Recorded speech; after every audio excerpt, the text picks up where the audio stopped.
Hey, lighten up, jerk!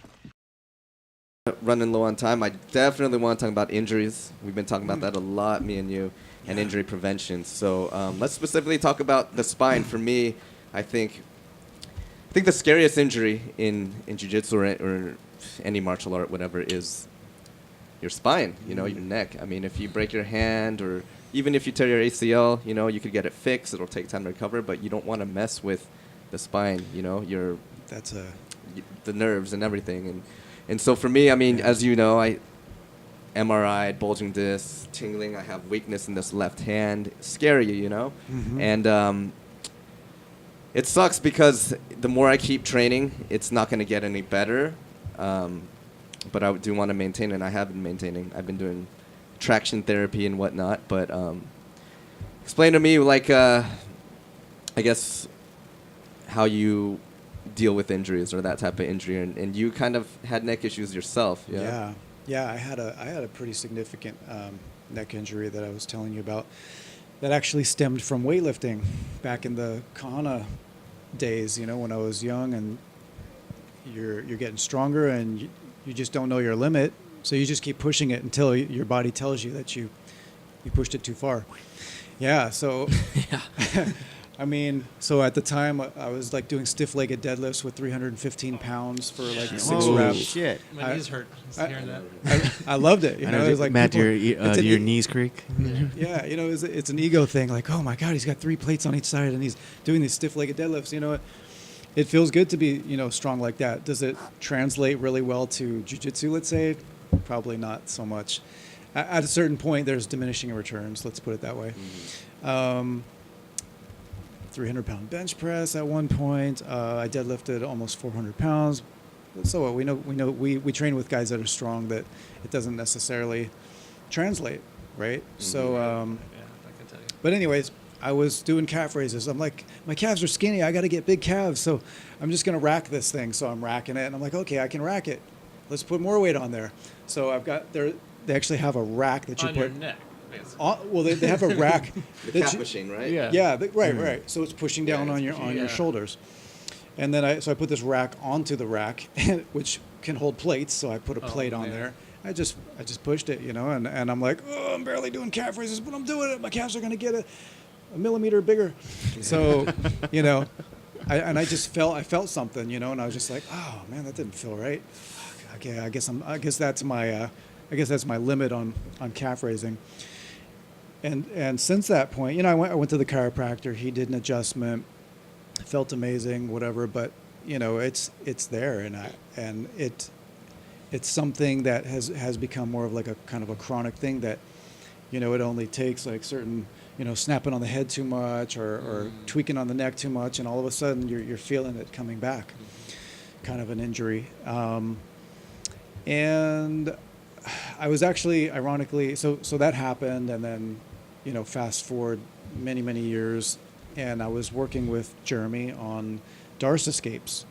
I would put him in a Darce choke, and we're talking about the depth of learning how to get out of something that's almost locked in, fully locked in, how to develop leverage. Like, we don't have a good resource or a DVD that's going to show us how to get out of this, so let's just figure it out.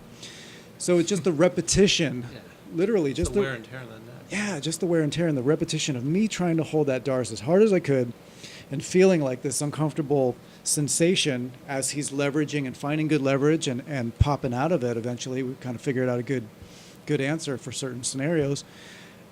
And then he's like getting excited. He's like, oh, come on, let's do more.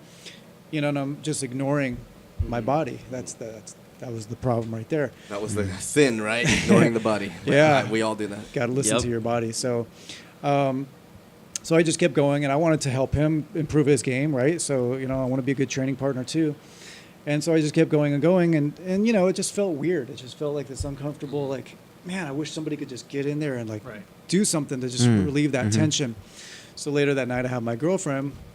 I think you were there. Yeah, we're at Carl's house. We're watching UFC, and I've got my girlfriend with her little olecranon process digging in my trapezius, and when you have an inflamed area, You don't because I wanna had do to it. learn the hard way. Yes. Yeah. You don't No. increase the blood flow. You don't want to make it worse, and that's what happened. Yeah. So I took an area that was inflamed, and I increased the blood flow dramatically. And the next morning, it was like a paralyzing 9 out of 10 pain. Oh, I could barely like text my work like I'm not coming in because I can't move, kind of a thing. And it caused nerve root compression. Right, there's very narrow space there. Like those nerve roots that come out, they don't have a lot of room to breathe. So when you inflame all those surrounding tissues, man, you feel it. And I couldn't do a push-up. I had no motor strength in my left arm, and this lasted for weeks, many weeks. Like it did not. And I tried. We talked about like all the Explain different the whole things. thing. Okay. Yeah. So I It's mean, good, it's good. I went to UCLA to get an injection of some magical experimental drug. Unicorn piss. Huh? Unicorn piss. Unicorn piss, and it didn't do diddly. It just took time. It took perseverance. It took a lot for me to not want to just follow through and let's just do surgery. Like you're in so much agony, you're in so much pain, you just want to relieve that pain. But I researched it, of course, and read up, and there's such a high percentage of people that can get through herniated type disc situations, nerve root compression. If you persevere, you take your NSAIDs, your anti-inflammatories, you ice it, you do the proper things. You don't keep training like if it's really bad, or you don't keep doing the things that are going to irritate it. There is something to be said about training around injuries. I'm a big fan of that. So it's not. I like the idea of continuing to improve on certain aspects of your game if you have an injury, but you just have to know your limits, and you have to know what's gonna exacerbate an issue. So yeah, it took a lot of time, and so that's another reason why I don't like to necessarily go to academies where guys are just trying to crank on your neck and they don't care about your well-being.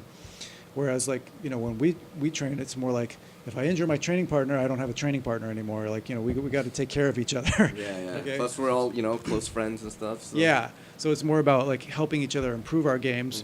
We're not going to be competing against each other. That's not even an issue. So, so that's kind of my I experience. remember when we spoke on the phone about that, and I picked your brain because of my neck, and you said that ice is very underrated, right? I know, obviously, ice. Underrated. Yeah, ice. Obviously, Yeah. it's a great thing. People take ice baths, but for some reason, I don't know. I neglect it. I get lazy. I don't do it. But yeah, tell me what you told me last time. I mean, why is it so important, and why is it so effective? Yeah. So I mean, like I said, like the temptation for me, for example, when I had that back injury, was like dig in there and massage and myofascial trigger point release. That's the opposite of what you Rub want it to out. do. Yeah. Right. You're not just going to be able to rub out the inflammation. So Rub out the inflammation. You It's wish. yeah. You wish it was that easy, Yeah. but no. So yeah, throughout the years of training and just the little tweaks and things here and there, I used to kind of ignore those things and be like, you know what, I'll ice it later. And now I'm much more of a proponent of icing is such a huge deal. I mean, anytime I have any little thing that feels funky, I ice it right away. The next day, it's gone. I mean, it's like magic, Ice plus Motrin, you mentioned, right? If I need to, I will, Yeah. and I'll take the lowest dose possible. So you can go to CVS and get like 200 milligrams, these little Yeah, I pills, got some. and I'll even like break a little piece off. And my thought on medications is take the least amount that gives you the desired result. There's no need to really start high. You can always titrate. You can always dial it up. But if you start high, there's nowhere to go. Mhm. You That know? makes a lot of sense. Yeah.